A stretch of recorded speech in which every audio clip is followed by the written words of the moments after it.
తాకట్లో ఉన్న మీ బంగారాన్ని విడిపించి ఆ రోజు ఆన్లైన్ రేటుకి కొంటాం. Sharma gold company. వాగర్థావివ సంపృక్తౌ వాగర్థ ప్రతిపత్తయే జగతః పితరౌ వందే పార్వతీ పరమేశ్వరౌ. ఆదిత్యాయ చ సోమాయ మంగళాయ బుధాయ చ గురుశుక్రశనిభ్యశ్చ రాహవే కేతవే నమః. శృంగేరి జగద్గురు పీఠాధిపతులకి, కంచి పీఠాధిపతులకి నమస్కారములు తెలియజేసుకుంటూ కార్యక్రమాన్ని ప్రారంభిద్దాం. వీక్షించేటువంటి సుమన్ టీవీ ప్రేక్షకులకి ఈ పరాభవనామ సంవత్సరంలో ఎలా ఉండబోతుంది, ముఖ్యంగా విద్యార్థులకి, ఉద్యోగస్తులకి, కళాకారులకి, సినీ రంగంలో ఉన్నటువంటి వాళ్ళకి, అన్నిటికంటే ముఖ్యంగా రైతులకి, అలాగే ప్రైవేటు కేంద్ర రాష్ట్ర ప్రభుత్వ ఉద్యోగాల్లో పనిచేసేటువంటి వాళ్ళకి, ఇలా అన్ని రంగాలలో ఉన్నటువంటి వాళ్ళకి ఏ విధంగా ఉండబోతుంది, రాజకీయ రంగంలో ఉన్నటువంటి వాళ్ళకి ఎటువంటి సంబంధించినటువంటి సమస్యలు ఎదుర్కోవాలి, ఏ సమయంలో బాగుంటుంది, అలాగే ఏ సమయంలో మనం కొత్త పనులు ప్రారంభించుకోవచ్చు, గురుబలం ఉందా లేదా, ఇలా అనేక విషయాల గురించి క్లుప్తంగా తెలియజేసుకునే ప్రయత్నం చేస్తాను. అంతేకాకుండా ముఖ్యంగా వివిధ రాశుల్లో జన్మించినటువంటి స్త్రీలకి ఏ విధంగా ఉండబోతుంది అనే విషయాలతో పాటు చర్చిస్తూ, ఈ సంవత్సరం అపజయాల నుంచి జయం కలగడానికి, గత సంవత్సరం కంటే ఈసారి సంవత్సరం జీవితం మెరుగ్గా ఉండడానికి ఎటువంటి చిన్నపాటి పరిహారాలు చేసుకోవచ్చు అనేటువంటి విషయాల గురించి అన్నీ కూడాను కూలంకషంగా చర్చించుకునే ప్రయత్నం చేస్తాను. ఇక ఆలస్యం చేయకుండా వివరాల్లోకి వెళ్ళిపోదామా. ఈ పరాభవనామ సంవత్సరంలో మిథున రాశిలో జన్మించినటువంటి వారికి ఏ విధంగా ఉండబోతుందో తెలుసుకునే ప్రయత్నం చేద్దాం.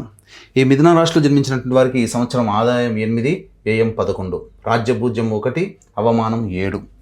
ఇక గమనించుకున్నట్లయితే మిథున రాశిలో జన్మించినటువంటి వారికి శని దశమ స్థానంలో ఉండి కంటక శని దోష ప్రభావాన్ని కలగచేస్తున్న యోగకారకుడుగానే ఫలితాలను ఇస్తాడు. అయితే ప్రధానంగా రాశిలోనే గురువు యొక్క సంచారం మే 31వ తారీఖు వరకు ఉన్నటువంటి ఈ కారణం చేత ప్రధానంగా బరువు పెరగడం కానీ, లేకపోతే తీపి పదార్థాల యందు మక్కువ పెరగడం కానీ సంబంధించిన లక్షణాలని మీరు మే 31వ తారీఖు వరకు పొందే అవకాశము గోచరమవుతుంది. ఇక ప్రధానంగా ఈ సమయం గురువు జన్మరాశిలోనే సంచారం చేస్తున్నటువంటి కారణం చేత చేసేటువంటి వృత్తి పనులలో ఆటంకాలు అనేటువంటివి ఎక్కువగా కలుగుతాయి. కాబట్టి అన్ని విధాలుగా మీరు దైవానుగ్రహాన్ని పొందే ప్రయత్నం చేస్తూ ముందడుగు వేసినట్లయితే చాలా మటుకు శుభ ఫలితాలు కలుగుతాయి. ఏంటంటే మే 31 వరకు ఇలాగైనా తర్వాత మనకు జీవితం బాగుండదా ఈ మిథున రాశిలో జన్మించినటువంటి వాళ్ళకి అని సందేహం రావచ్చు. కానీ ఒక్క మాట చెప్తాను, ఈ 12 రాశులలో అత్యంత యోగప్రదంగా ఉండేటువంటి రాశుల్లో ఒకటైనటువంటిది ఈ సంవత్సరం మిథున రాశి. కారణం ఏంటంటారా, అద్భుతమైనటువంటి యోగాన్ని మీరు పొందబోతున్నారు. జూన్ 1వ తారీఖు నుంచి అక్టోబర్ 30 వరకు కర్కాటక రాశిలో సంచారం చేస్తున్నటువంటి ఈ కారణం చేత మిథున రాశిలో జన్మించినటువంటి వారికి అద్భుతమైనటువంటి యోగ కాలముగా ఉంటుంది. ఈ సమయంలో ఏ పని ప్రారంభించినప్పటికీ వృత్తి, ఉద్యోగ, వ్యాపారాల్లో అన్ని విధాలుగా అనుకూలంగా ఉండబోతుందని చెప్పవచ్చు. వ్యాపార విస్తరణ, అలాగే నూతన వ్యాపారాలు ప్రారంభించడానికి అనుకూలము. ఏ పని చేపట్టినా పెద్దవాళ్ళ యొక్క సలహాలు, సూచనలు, సహాయ సహకారాలు అందడం ద్వారా, అలాగే ఆర్థికాభివృద్ధి, అన్ని విధాలుగా ప్రోత్సాహములు, అలాగే కీర్తి ప్రతిష్టలు, ఇవన్నీ కూడా జూన్ 1 నుంచి అక్టోబర్ 30 వరకు కలుగుతాయి. ఆ తదనంతరం అక్టోబర్ 30 నుంచి జనవరి 24వ తారీఖు వరకు సింహరాశిలో గురు సంచార ప్రభావము చేత ప్రధానముగా చేసేటువంటి వృత్తి, ఉద్యోగ, వ్యాపారాల్లో కొంత ఒడిదుడుకులు ఎదురేటువంటి అవకాశం గోచరమవుతుంది. మనం నెగిటివ్లో కూడా పాజిటివిటీ మనం వెతుక్కోవాలి. కాబట్టి ఈ యొక్క అక్టోబర్ 30 నుంచి జనవరి 24వ తారీఖు వరకు ఉన్నటువంటి సమయము ఎవరికి బాగా ఉపయోగించబడుతుంది అంటే, విదేశీ యానం చేయాలి, H1B వీసా లాంటి ప్రయత్నాల్లో మనకు సఫలీకృతం కావాలి అంటే అక్టోబర్ 31 నుంచి జనవరి 24 మధ్య ఉన్నటువంటి కాలము చాలా మటుకు మీకు యోగాన్ని ఇస్తుంది. మీ యొక్క సంకల్పం విదేశీ యానానికి అనుకూలంగా ఉంటుంది. కాకపోతే ఈ యొక్క గురు సంచార ప్రభావము కారణం చేత కష్ట నష్టాలు ఎదుర్కోవాలి. మనకు ఒక లాభం చేకూరుతుంది, అక్కడికి వెళ్ళిన తర్వాత కష్ట నష్టాలు అనేటువంటివి ఉంటాయి.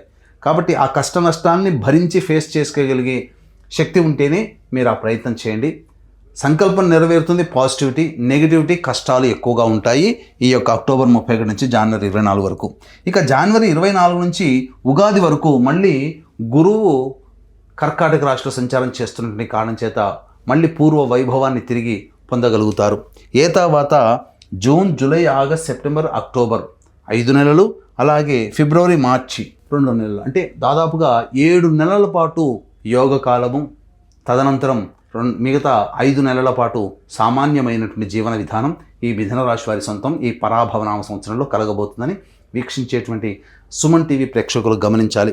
ఇక డిసెంబర్ 5 వరకు కూడాను ప్రధానంగా కేతువు సింహరాశిలో సంచారం చేస్తుండడం అత్యంత శుభ ఫలితాలని ఇస్తాడు. తద్వారా అన్ని విధాలుగా యోగదాయకంగా ఉంటుంది.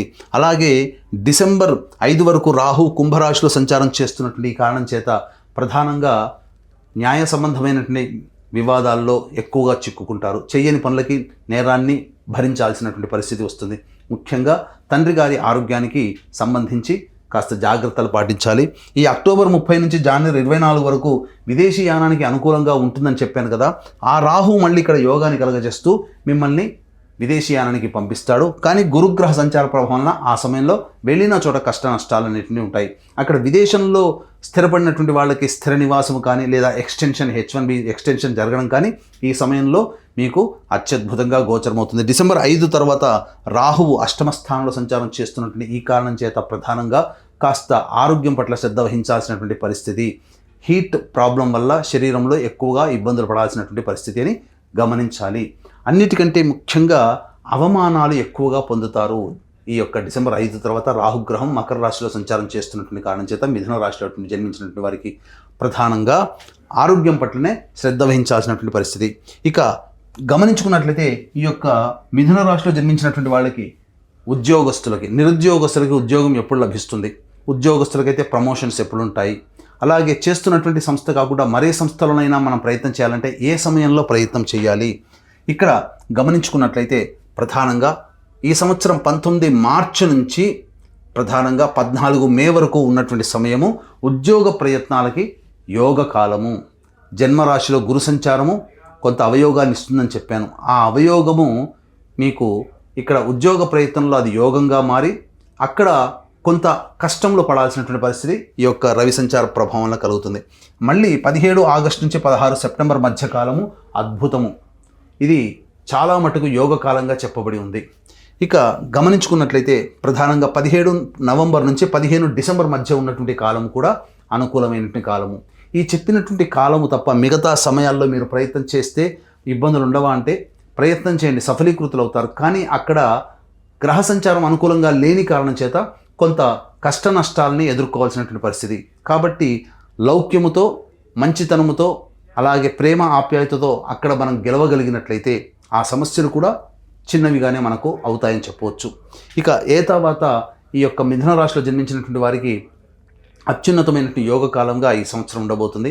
కేవలం మిథున రాశి వారితో కాకుండా కేవలం ఇక్కడ 7 నెలలు మిథున రాశి వారికి అనుకూలము, 5 నెలలు అనుకూలంగా లేదు. కాబట్టి ఈ 5 నెలల్లో ఏదైనా కానీ ఇబ్బందులు ఎదురవచ్చు. కాబట్టి ఈ సమస్య నుంచి బయటపడాలంటే ప్రధానంగా 12 రాశిలో జన్మించినటువంటి వాళ్ళకి కూడా మన జీవితం ఆనందంగా ఉండాలి, అనుకున్న పని నెరవేరాలి అన్న, అలాగే మంచి చెడు, లాభము నష్టము, సుఖము దుఃఖము అన్నీ కూడా నవగ్రహాల యొక్క ఆధీనంలోనే మనకు ఉంటాయి.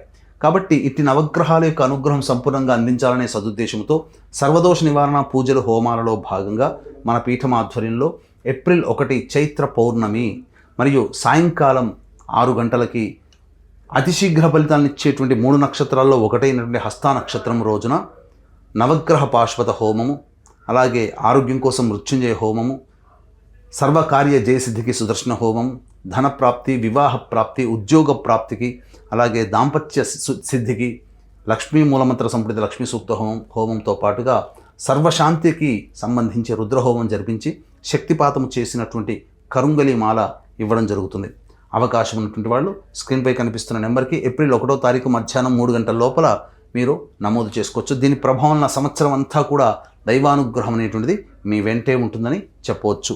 ఇక కుజగ్రహ సంచార ప్రభావం కూడా ఇక్కడ దీన్ని బట్టి మన జీవితాన్ని నిర్దేశిస్తుంది. కాబట్టి మిథున రాశిలో జన్మించినటువంటి వాళ్ళకి 2 ఏప్రిల్ నుంచి 10 మే వరకు ఉన్నటువంటి సమయం ఏదైతే ఉంటుందో అది సంతోషమైనటువంటి సమయంగా గడుపుతారు. కానీ వాహనాన్ని నడిపేటప్పుడు జాగ్రత్తలు పాటించాలి. అలాగే మీరు ఆలోచించింది వ్యతిరేకమయ్యేటువంటి అవకాశం ఉంటుంది. ఉద్యోగ సంబంధం, వృత్తి వ్యాపారాల్లో కాస్త మెలకువలు పాటించాలి. 11 మే నుంచి 19 జూన్ వరకు ఉన్నటువంటి సమయం అన్ని విధాలుగా సర్వసౌఖ్యాలు, సుఖభోగాలు, యోగాలు కలిగేటువంటి సమయంగా చెప్పొచ్చు. ఏ పని తలపెట్టినా మంచిగా జరిగేటువంటి అవకాశము గోచరమవుతుంది. ఇక 20 జూన్ నుంచి 1 ఆగస్టు మధ్య ఉన్నటువంటి కాలం ఏదైతే ఉంటుందో ఈ సమయం కాస్త కష్ట నష్టాలతో కూడుకున్నటువంటిది. ప్రయత్నాల్లో ఆటంకాలు, అన్ని విధాలుగా కాస్త సమస్యలు అనేటువంటివి ఉంటాయి కాబట్టి జాగ్రత్తలు పాటించాలి. సరైన సమయానికి నిద్ర ఉండని కారణం చేత శరీరం ఆరోగ్యం ఇబ్బంది పడుతుందని చెప్పవచ్చు. 1 ఆగస్టు నుంచి 17 సెప్టెంబర్ మధ్యకాలంలో మీరు అన్ని విధాలుగా ఉత్సాహంగా ముందడుగు వేస్తారు. కానీ మిమ్మల్ని వెన్ను తట్టేటువంటి వ్యక్తులు మీకు లేకపోవడం వల్ల ఆ యొక్క పనులలో మీరు ఎక్కువగా లాభాన్ని పొందలేకపోతారు. తద్వారా కొంతవరకు నిరాశగా ఉండేటువంటి అవకాశం ఉంటుందని చెప్పవచ్చు. 18 సెప్టెంబర్ నుంచి 11 నవంబర్ వరకు ఉన్నటువంటి కాలం ఏదైతే ఉంటుందో ఇక్కడ ప్రధానంగా మీరు ఏ పని చేయాలన్నా ఆ సమయంలో సరిగ్గా పని చేయలేకపోవడము, సామర్థ్యానికి తగ్గట్టుగా మీరు ప్రయత్నించలేకపోవడము, అన్ని ప్రయత్నాల్లో ఆటంకాలు, అలాగే విఫలం అవ్వడము, ఇలాంటివన్నీ జరుగుతాయి కాబట్టి జాగ్రత్తలు పాటించండి. కుటుంబ సభ్యులతో మనస్పర్ధలు వచ్చేటువంటి అవకాశము గోచరమవుతుంది. అలాగే మీ యొక్క వాక్కుని లిమిటెడ్గా మీరు వాడుకోండి. తద్వారా చాలా మటుకు సమస్యల్ని తగ్గించవచ్చు అని చెప్పవచ్చు. ఇక అన్నిటికంటే ప్రధానమైనటువంటిది 12 నవంబర్ నుంచి 8 మార్చి వరకు ఉన్నటువంటి కాలం అత్యద్భుతమైనటువంటి కాలము. ఈ యొక్క సమయంలో మిథున రాశిలో జన్మించినటువంటి వారికి అన్ని విధాలుగా సహాయ సహకారాలు అన్నిట్లోనూ ధైర్యంతో ముందడుగు వేస్తారు అని చెప్పవచ్చు. ఇక గమనించుకున్నట్లయితే ఈ యొక్క సంబంధించినటువంటి మిథున రాశిలో జన్మించినటువంటి విద్యార్థులకి సంబంధించి చాలా చక్కగా ఉన్నటువంటి కారణం చేత అన్ని విధాలుగా పరీక్షల్లో ప్రథమ శ్రేణిలో ఉత్తీర్ణత శాతంతో పొందుతారు. జ్ఞాపకశక్తి ఉండడం, అన్ని విధాలుగా మీకు సహాయ సహకారాలు గురువుల నుంచి రావడం, తద్వారా మీరు మంచి స్థాయిలోకి వెళతారని చెప్పొచ్చు. విదేశంలో ఉన్నటువంటి వాళ్ళకి విదేశీ విద్య, విదేశీ యానానికి సంబంధించి ప్రయత్నాలు కూడా అనుకూలంగా ఉంటాయి. విదేశంలో ఉన్నటువంటి వాళ్ళకి మీ కోరిక సఫలీకృతం అవుతుందని చెప్పవచ్చు. ఇక రాజకీయ రంగంలో ఉన్నటువంటి వాళ్ళకి శని యొక్క ప్రభావము, రాహు యొక్క ప్రభావము, అలాగే గురువు కూడా అనుకూలంగా ఉన్నటువంటి ఈ కారణం చేత మీరు కోరుకున్నటువంటి పదవి లభించేటువంటి అవకాశం ఉంటుంది. పార్టీ పెద్దల యొక్క అభిమానాన్ని చూరగొంటారు, ప్రజల యొక్క అభిమానాన్ని కూడా చూరగొంటారు. ఎన్నికల్లో పోటీ చేసినా విజయం మీదే అవుతుందని చెప్పొచ్చు. ఇక సినీ కళారంగంలో ఉన్నటువంటి వాళ్ళు, electronic and social media, printing media రంగంలో ఉన్నటువంటి వాళ్ళకందరికీ కూడా, గాయకులు, నటులకు అందరికీ కూడా ఈ సంవత్సరం సాధారణంగానే ఉంటుంది. అంది వచ్చినటువంటి అవకాశాలను మీరు వినియోగించుకున్నట్లయితే భవిష్యత్తులో మీరు మంచి ధనాన్ని సంపాదించుకోగలుగుతారు. అవార్డులు అనేటువంటివి మీకు సొంతం అవుతాయి. పేరు ప్రఖ్యాతులు మీకు పెరుగుతాయి. ఊహించిన దానికంటే ఎక్కువగా జనాదరణ మీకు పెరుగుతుందని చెప్పొచ్చు. ముఖ్యంగా ఈ యొక్క మిథున రాశిలో జన్మించినటువంటి రైతులు ఎవరైతే ఉంటారో ఆ రైతులకు అందరికీ కూడా 2 పంటలు చాలా బాగా పండుతాయి. కాకపోతే ఆశించిన మేర లాభాన్ని పొందకపోయినప్పటికీ కూడాను మీరు లాభస్థితిలోనే ఉంటారని చెప్పవచ్చు. ఇక గమనించుకున్నట్లయితే కౌలుదారులకి కాస్త ఊరట కలిగించేటువంటి ఫలితాలు కలుగుతాయి. ఈ యొక్క మిథున రాశిలో జన్మించినటువంటి క్రీడా రంగంలో ఉన్నటువంటి వాళ్ళకి అన్ని విధాలుగా సహాయ సహకారాలు, ప్రోత్సాహకాలు లభించడం ద్వారా మీ లక్ష్యాన్ని అతి తక్కువ సమయంలోనే మీరు ఛేదించుకోగలుగుతారు. తద్వారా మంచి ప్రజాదరణ పొందేటువంటి అవకాశము గోచరమవుతుంది. ఇక ఈ యొక్క మిథున రాశిలో జన్మించినటువంటి గవర్నమెంట్ కాంట్రాక్టర్స్ ఎవరైతే ఉంటారో వాళ్ళందరికీ కూడాను సాధారణంగా మంచి జరిగేటువంటి అవకాశము గోచరమవుతుంది. ఈ చెప్పినటువంటి సమయంలో అనగా ఉద్యోగస్తులకు ఏ విధమైనటువంటి సమయం చెప్పబడ్డాయో ఆ సమయంలో గవర్నమెంట్స్ నుంచి మీకు బిల్స్ శాంక్షన్ అవ్వడం, తద్వారా ఆర్థిక పురోగతి అనేటువంటిది మీకు చక్కగా ఉంటుంది. నూతన కాంట్రాక్టులు చేజిక్కించుకుంటారని చెప్పవచ్చు. తర్వాత ఈ యొక్క మిథున రాశిలో జన్మించినటువంటి వాళ్ళకందరికీ కూడాను అత్యంత శుభ ఫలితాలు పొందేటువంటి అవకాశము గోచరమవుతుంది. అన్నిటికంటే ముఖ్యంగా ఒక స్త్రీ సహాయ సహకారాలు అందించడం ద్వారా మంచి స్థితిలో ఉన్నతమైనటువంటి స్థానాల్లో ఉంటారు. కాబట్టి మీ యొక్క బంధువులు కానీ, స్నేహితులు కానీ స్త్రీలకి చక్కగా బహుమతులు పంచి వాళ్ళ ఆనందానికి గురి చేయండి. తప్పకుండా మీకు భవిష్యత్ అంతా ఆశాజనకంగా ఉంటుందని చెప్పవచ్చు. ఈ యొక్క రాశిలో జన్మించినటువంటి స్త్రీలకి గౌరవ మర్యాదలకి ఏమాత్రం కూడా లోటు ఉండదు. అన్ని విధాలుగా సహాయ సహకారాలు పొందుతారు. కోల్పోయిన ప్రేమ కానీ, దాంపత్యం కానీ మళ్ళీ తిరిగి చిగురించేటువంటి అవకాశం ఉంటుంది. మీ మాటకు విలువ ఉంటుంది. మీరు విలువైనటువంటి ఆభరణాలు కొనుగోలు చేస్తారు. గృహం అనేటువంటిది కూడా సొంతం చేసుకుంటారు. స్థిర చిరాస్తులు మీ పేరు మీద మీకు శాంక్షన్ అవుతాయని చెప్పవచ్చు. ఇక అన్ని విధాలుగా సహాయ సహకారాలు ఆనందంగా ఉండడమే ఈ యొక్క మిథున రాశిలో జన్మించినటువంటి స్త్రీలకి యోగ కాలంగా చెప్పబడి ఉంది. అన్నిటికంటే ముఖ్యంగా ఈ యొక్క మిథున రాశిలో జన్మించినటువంటి వారికి వివాహం కానీ అబ్బాయిలకి అమ్మాయిలకి సంపూర్ణముగా వివాహ యోగ్యత అనేటువంటిది ఉంటుంది. చాలామందికి వేధిస్తున్నటువంటిది మాకు సొంత ఇంటి ఉంటుందా, ఏ సమయంలో ఉంటుంది? తప్పకుండా గురు అనుగ్రహ ప్రభావం జూన్ 1 నుంచి అక్టోబర్ 30 వరకు ఉన్నటువంటి ఈ కారణం చేత ఈ సమయంలో మిథున రాశిలో జన్మించినటువంటి వారికి నూతన గృహ ప్రవేశము అనేటువంటిది కలుగుతుంది, లోన్స్ శాంక్షన్ అవుతాయి, అన్ని విధాలుగా చాలా చక్కగా ఉంటుందని చెప్పొచ్చు. ఏదేమైనప్పటికీ ఉన్న 12 నెలల్లో 5 నెలలు సరిగ్గా ఉండడానికి కారణం చేత ఈ మిథున రాశితో పాటుగా 12 రాశిలో జన్మించినటువంటి వారికి దైవానుగ్రహం, నవగ్రహాల యొక్క అనుగ్రహం సంపూర్ణంగా ఉండాలనే సదుద్దేశంతో మన పీఠం ఆధ్వర్యంలో జరిగేటువంటి ఏప్రిల్ 1వ తారీఖు రోజున జరిగే నవగ్రహ సంపూర్ణ పాశుపత హోమంతో పాటుగా రుద్ర హోమం, సుదర్శన హోమం, మృత్యుంజయ హోమం, లక్ష్మీ హోమాలు లాంటివి సర్వదోష నివారణ పూజల హోమాలు జరిపించి శక్తిపాతం చేసినటువంటి కరుంగలి మాలని ఇవ్వడం ద్వారా, దానిని అందిపుచ్చుకోవడం ద్వారా మీ యొక్క జీవితంలో చక్కటి సుఖభోగాలు, మీ యొక్క సంకల్పాలు నెరవేరాలని ఆకాంక్షిస్తూ సర్వం శ్రీ ఉమామహేశ్వర పరబ్రహ్మార్పణమస్తు.